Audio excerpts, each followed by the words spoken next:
আজ পরীক্ষার পর অনেক দিন পর কলেজে গিয়েছিলাম। তো কলেজে ক্লাস একটাও হচ্ছিল না, পুরো ফাঁকা ক্লাস, দেখতেই পাচ্ছ। অফিস রুম, ক্লাসের বাইরে সব ফাঁকা ফাঁকা।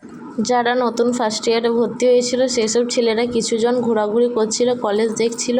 ক্লাস হয়নি, বিরক্ত লাগছিল, তাই আমরাও একটু ঘোরাঘুরি শুরু করলাম। কলেজের বাইরে দেখো কত গাছ, একদিকে গাছ আর একদিকে শুধু টব। এত রোদের মধ্যেও গাছগুলোকে ভালোভাবে পরিচর্যা করে স্যাররা ভালো করে রেখেছেন।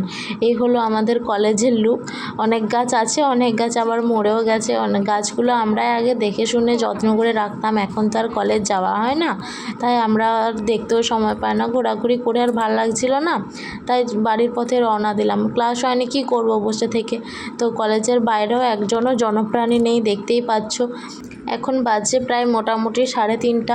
তো এই সময় একাই বাড়ি ফিরতে হচ্ছে, কারণ বান্ধবীরা কেউ এলো না, তাদের সবাই দূরে দূরে ঘর, তাই বাসের জন্য অপেক্ষা করছিল। আর আমার যেহেতু কাছেই বাড়ি, তাই আমি বেরিয়ে পড়লাম।